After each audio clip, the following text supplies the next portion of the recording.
মিয়াৰ গুণ্ডাগিৰি আকৌ মিয়াৰ দুঃসাহস অসমীয়াৰ গাত হাত দিবলৈ মিয়াই আক্ৰমণ কৰি দুজনকৈ যুৱকক আঘাতপ্ৰাপ্ত কৰিলে যি সময়ত উজনি অসমত মিয়া খেদা অভিযান আৰম্ভ হৈছে যি সময়ত বিধায়ক তৰংগ গগৈয়ে মিয়াৰ আগ্ৰাসনক লৈ প্ৰতিক্ৰিয়া প্ৰকাশ কৰি ঘৰে ঘৰে গৈ মিয়া খেদাৰ সংকল্প লৈছে উজনিত বিভিন্ন দল সংগঠনে আৰম্ভ কৰিছে মিয়া খেদা অভিযান তেনে সময়তে মিয়াৰ আকৌ দুঃসাহস অসমীয়াৰ খিলঞ্জিয়াৰ গাত হাত দিবলৈ আকৌ দুঃসাহস কৰিলে মিয়াই নমস্কাৰ প্ৰিয় দৰ্শক মই জয়ন্ত মাধৱ গোস্বামী আপোনাক স্বাগতম জনাইছো নিউজ 18 অসম নৰ্থ ইষ্টৰ ডিজিটেল লাইভলৈ এটা অতি স্পৰ্শকাতৰ বিষয় যি সময়ত এটা চক্ৰই উঠি পৰি লাগি আছে সাম্প্ৰদায়িক বিগ বাষ্প বিয়পাবলৈ নিৰ্বাচনৰ প্ৰাক মুহূৰ্তত এই মিয়াৰ ৰাজনীতি যি সময়ত তুংগত উঠা পৰিলক্ষিত হৈছে তেনে সময়তে কিন্তু গুৱাহাটী মহানগৰীত খুদ গুৱাহাটী মহানগৰীতে এই দুঃসাহস কৰিলে মিয়াই দেখুৱালে গুণ্ডাগিৰি মিয়াৰ বৰ্বৰ আক্ৰমণ মিয়াই অসমীয়া যুৱকক আক্ৰমণ কৰিলে বুকুত কামুৰি মূৰ ফালি আক্ৰমণ কৰিলে অসমীয়া যুৱকক এই ঘটনা সংঘটিত হৈছে মহানগৰীত তিনিজন যুৱকৰ ওপৰত জপিয়াই পৰিল 25 জনীয়া মিয়াৰ দল 25 জনীয়া মিয়াই উপৰ্যুপৰি লাঠি বাহ জং লৈ উলাই আহিল দলে বলে আৰু তিনিজন যুৱকৰ ওপৰত চলিল বৰ্বৰ আক্ৰমণ এই ঘটনা মহানগৰীৰ সমীপৱৰ্তী পানীখাইটিত সংঘটিত হৈছে পানীখাইটিত কালি সন্ধিয়াৰ ভাগত কালি বিয়লিৰ ভাগত এই চাঞ্চল্যকৰ ঘটনা সংঘটিত হৈছে এক লোমহৰ্ষক ঘটনা সংঘটিত হৈছে য'ত অসমীয়া যুৱকৰ বুকুত কামুৰি আঘাতপ্ৰাপ্ত কৰিলে অসমীয়া যুৱকক বাহেৰে মূৰ ফালি পেলালে অসমীয়া যুৱকৰ এজনে কথম্পি প্ৰাণ ৰক্ষা কৰিবলৈ সক্ষম হয় আৰু বাকি যি দুজনৰ ওপৰত আক্ৰমণ চলিল দুইজন অসমীয়া যুৱকক প্ৰাণে মৰাৰ ভাবুকি দিলে প্ৰায় 25 জনীয়া এটা মিয়াৰ দলে যি সময়ত মিয়াৰ আগ্ৰাসনক লৈ মুখ্যমন্ত্ৰী ডক্টৰ হিমন্ত বিশ্ব শৰ্মাই উদ্বেগ প্ৰকাশ কৰি আহিছে মিয়াৰ এই ভয়াবহ আগ্ৰাসন ৰোধ কৰাৰ বাবে চৰকাৰে এটাৰ পিছত আনটো বলিষ্ঠ পদক্ষেপ গ্ৰহণ কৰি আহিছে তেনে সময়তে কিন্তু এটা চক্ৰই উচতনি দি সাম্প্ৰদায়িক বিগ বাষ্প বিয়পোৱাৰ চেষ্টা চলাই আহিছে উল্লেখযোগ্য যে কালিৰ দিনটোত নাৰেংগীৰ কলংপাৰ বজাৰতো এক অপ্ৰীতিকৰ পৰিস্থিতিৰ উদ্ভৱ হৈছিল এজন মাছ বেপাৰী আৰু এজন গ্ৰাহকৰ মাজত হোৱা এটা সংঘাত আৰু সেই সংঘাতক কেন্দ্ৰ কৰি কলংপাৰ বজাৰত লণ্ডভণ্ড এটা পৰিস্থিতিৰ সৃষ্টি হৈছিল একাংশ মিয়া মাছ বেপাৰীৰ বিৰুদ্ধে সৰব হৈ পৰিছিল দল সংগঠন স্থানীয় ৰাইজ এজন অসমীয়া গ্ৰাহকক গেলা দুৰ্গন্ধময় মাছ যোগান ধৰাৰ বিক্ৰী কৰাৰ অভিযোগ উত্থাপন হৈছিল আৰু সেই মাছ উভতাই দিবলৈ গৈছিল এজন যুৱকে নিজৰ ভগ্নীৰ বিয়াৰ বাবে সেই মাছ ক্ৰয় কৰিছিল যদিও যুৱকজনক গেলা দুৰ্গন্ধময় মাছ দিয়া হৈছিল আৰু সেই মাছ উভতাই দিবলৈ যোৱাত এক সংঘাতৰ সূত্ৰপাত হৈছিল আৰু যাক লৈ নেকি কলংপাৰ বজাৰৰ মাছ বেপাৰীসকলৰ বিশেষকৈ মিয়া মাছ বেপাৰীসকলৰ সেই স্থান ভাঙি চূৰ্ণ বিচূৰ্ণ কৰা হৈছিল গতিকে সেই ঘটনাৰ পিছতে বিয়লিৰ ভাগত এনে ধৰণৰ এটা অপ্ৰীতিকৰ ঘটনা সংঘটিত হ'ল এই দুঃসাহস কৰিলে মিয়াই য'ত নেকি অসমীয়া তিনিজন যুৱক সূৰ্যাস্ত চাবলৈ গৈছিল ব্ৰহ্মপুত্ৰৰ বালিচৰত সূৰ্যাস্ত চাবলৈ যোৱাৰ সময়ত তেওঁলোকক প্ৰশ্ন কৰিছিল আৰু তিনি যুৱকে যেতিয়াই হিন্দু ধৰ্মৰ বুলি ক'লে তেতিয়াই তিনি যুৱকৰ ওপৰত মিয়াৰ দলটোৰ চলিল আক্ৰমণ হঠাৎ প্ৰায় 25 জনীয়া দল এটাৰ আবিৰ্ভাৱ ঘটিল ব্ৰহ্মপুত্ৰৰ বালিচৰত মাটি দখল কৰি খেতি বাতি কৰি থকা একাংশ মিয়া আৰু তাতেই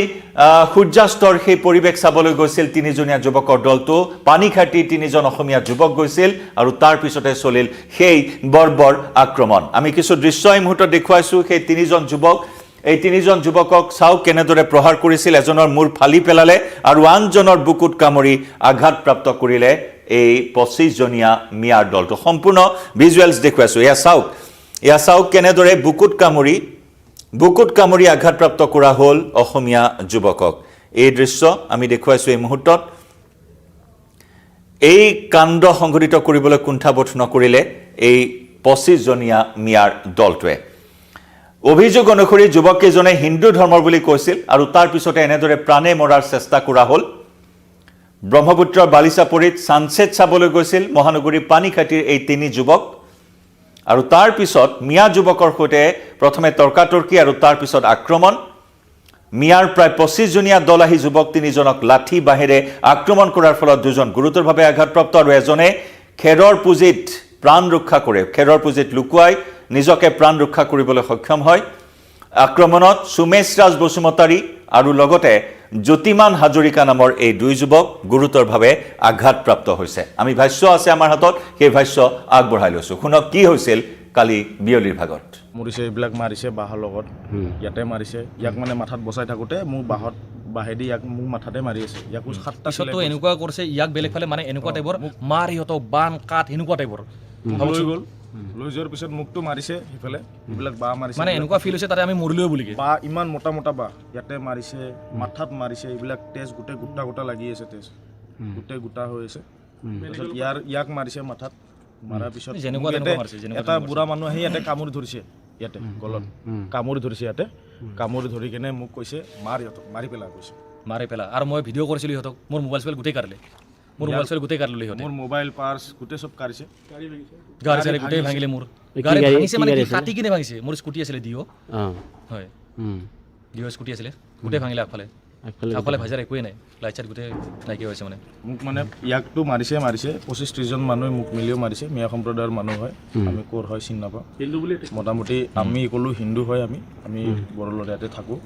তাৰপিছত কওঁতে মানে সিহঁতে মানে এগ্ৰেছিভ সেইটো লৈ কিনে আৰু আকৌ বেছি আমি জোনাইৰ ফালৰ ল'ৰা আছিল স্কৰপিঅ'টো ড্ৰাইভাৰ আছিল চালকজন ড্ৰাইভাৰ আছিল তাৰপিছত জোনাইৰ ফালৰ ল'ৰা আছিল আমি মানে খালি স্কৰপিঅ'টো ঠেলাব গৈছিলোঁ বালিত সোমাইছিল যাওঁতে সিহঁতে চাগে কিবা পইচা পাতিৰ কিবা লেনদেন আছিল চাগে মানে আমি সহায় কৰি দিয়াৰ হৈ কিনে কিবা ক'ব নোৱাৰোঁ যেনিবা ক'ব নোৱাৰোঁ আমি তো সেইটোৰ কাৰণে আমাক মাৰিল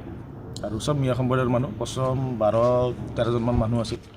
পিছত আপোনাৰ আমাক মাৰা মানুহ বা জাঠি জোং দা কটাৰী মোটামুটি 25-30জন মানুহ আছিল তাতে এইবিলাক কামুৰি ধৰি বকৰাই লৈ বাহাৰ লগত এইবিলাক ইয়াক বেলেগ ফালে লৈ গ'ল মোক বেলেগ ফালে লৈ গ'ল ইয়াক বেলেগ ফালে লৈ যায় মাৰিছে মোক বেলেগ ফালে আৰু মোক মাৰাকেইটাকো আছে মাৰি পেলা ইয়াক মাৰাকেইটাকো আছে পিছতো লগৰ মানে ফোন কৰি কিনে আগতে মাতা বুলিহে পিছলৈকে নহ'লতো আৰু কি হ'লেতো আৰু মাৰি পেলালে কি হ'ল হয় আৰু মাৰি পেলালে নিজৰ জাগাতে এনেকৈ ভাবক কেনেকুৱা বাচি আহিলে পিছত পলালো আমি আৰু লগৰকেইটা আহি পাল সেইকাৰণে মানে সিহঁতে পিছত আৰু নাইকিয়া হৈ গ'ল সিহঁতে পলালে মই আছিলোঁ খেৰৰ দামত লুকাই আছিলোঁ ক'ত লুকাই আছিলে খেৰৰ দামত আৰু এজন লগৰ আপোনালোকৰ আৰু এজন লগৰ আছিল যে তাকো খেদিলে পুৰা পলালে বহুত খেদিছে খেদাৰ পিছত তেখেতে পলালে আমি দুটা পলাব নোৱাৰাৰ ফলত মানে কি হ'ল আমাক ঠিকছে মাৰিলে মাৰাৰ পিছত মানে কি হ'ল ইয়াকো মাৰিলে মাথা চাথা ফাটালে মোৰো এইবিলাক নাক চাক হাত ভৰি চবতে কাঠৰ বাটাম ইমান ডাঙৰ বাঁহ লৈ আহিছে জাঠি জোং লৈ আহিছে লোৱাৰ পিছত ভয় খালোঁ আমি ভয় খাই কিনে আমি পলালোঁ তাৰ পৰা পলোৱাৰ পিছত মানে পিছে পলাই খেদি মাৰিছে আমাক পলোৱাৰ পিছত আমি আৰু খেৰৰ দামত হওক বা এনেকৈ বালিচ সেয়াত হওক গাঁৱৰ ৰাইজো গ'ল তাৰপিছত এনেকৈ বাচি আহিলোঁ আমি মেইনলি আপোনাৰ গৈছিলোঁ মানে গধূলি আপোনাৰ হেৰি চাপৰি ফালে গৈছিলোঁ চেনচেটটো চাম বুলিকে তাৰপিছত তাতে মানে আপোনাৰ স্কৰপিঅ' এখন ফাঁচি আছিলে চাপৰিত তাৰপিছত তাতে মানে কিছুমান তাৰে লোকেল নহয় সিহঁতে মানে মিয়া বুলিয়ে ক'ব লাগিব সিহঁতক তাতে মানে সিহঁতৰ লাগি দি আছিলে তাতে আমিও গ'লোঁ তাৰপিছত ল'ৰাটোৰ লগত কথা পাতিলোঁ মানে ক'ৰ হয় বুলিকে মানে সিহঁতে ক'ৰ বুলি কৈছিলে ল'ৰাটো কোৱা নাছিল তাতে উঠি অহা নতুনকৈ হয় আৰু সেয়া আপোনালোকে ভাষ্য শুনিলে চাবলৈ গ'লে এটা অত্যন্ত স্পৰ্শকাতৰ বিষয় অত্যন্ত শিহৰণকাৰী এটা ঘটনা যি নেকি নিজৰ ঘৰৰ কাষতে পানী খাটিৰে যুৱক পানী খাটিৰে এনেকুৱা ধৰণৰ এটা অভাৱনীয় পৰিস্থিতিৰ সন্মুখীন হৈছে নিজৰ জাগাত নিজৰ স্থানত নিজৰ অঞ্চলটোতেই যেন সুৰক্ষিত নহয় আজি অসমীয়া এনেকুৱা ধৰণৰ এটা পৰিস্থিতিৰ সৃষ্টি হৈছে আৰু যি আশংকাৰ কথা যি ভয়াৱহতাৰ কথা ইতিমধ্যে মুখ্যমন্ত্ৰীয়ে বাৰে কৈ আহিছে যে এনেকুৱা ধৰণৰ এটা পৰিস্থিতিৰ সূত্ৰপাত হৈছে অতি ভয়াৱহ ৰূপত এতিয়া আগ্ৰাসন বৃদ্ধি পাইছে কি গুৱাহাটী কি নামনি কি উজনি সৰ্বত্ৰে আগ্ৰাসন আৰু সৰ্বত্ৰে দুষ্কাৰ্যসমূহত লিপ্ত হৈছে এনে একাংশ মিয়া দুষ্কৃতিকাৰী য'ত নেকি ইউনুছ তামুলীৰ দৰে একাংশ তথাকথিত মিয়া ৰক্ষকে উচতনি যোগাই আহিছে এনে একাংশ দুষ্কৃতিকাৰীক উজনি অসমত নিষিদ্ধ মাংসৰ য'তে ত'তে বিশেষকৈ মন্দিৰত ধৰ্মীয় স্থানসমূহত মঠ মন্দিৰসমূহত নিষিদ্ধ মাংস উদ্ধাৰ কৰা হৈছে নাহৰকটীয়াত ধাৰাবাহিক ৰূপত নিষিদ্ধ মাংস উদ্ধাৰ কৰা হৈছে তেনেস্থলত বিধায়ক তৰংগ গগৈ নিজেই অভিযানত নামি পৰিছে ঘৰে গৈ মিয়া খেদাৰ সংকল্প ল'বলগীয়া পৰিস্থিতি একেদৰে উজনি অসমত শেহতীয়া সময়ছোৱাৰ পৰাই বিভিন্ন দল সংগঠন সৰব হৈ পৰিছে মিয়া ঘুংকাৰ দি আহিছে অতি শীঘ্ৰে উজনি অসম ত্যাগ কৰিবলৈ মিয়া ঘুংকাৰ দি আহিছে আৰু তেনে সময়তে কিন্তু এই দুঃসাহস চলিছে অসমীয়াৰ ওপৰত আক্ৰমণৰ এই দুঃসাহস য'ত নিজৰ ভূমিতে এতিয়া নিৰাপত্তাহীনতাত ভুগিবলগীয়া এটা পৰিস্থিতিৰ সৃষ্টি হৈছে গতিকে এই ক্ষেত্ৰত চৰকাৰ আৰক্ষী প্ৰশাসন আৰু অধিক কঠোৰ হোৱাটো এই মুহূৰ্তত সকলোৱে বিচাৰিছে আৰু এইসকল দুষ্কৃতিকাৰীৰ বিৰুদ্ধে কঠোৰৰ পৰা কঠোৰ ব্যৱস্থা গ্ৰহণ কৰাৰো দাবী উত্থাপন হৈছে কি ভাবে প্ৰিয় দৰ্শক এই বিষয়টোত জনাওক আপোনাৰ মতামত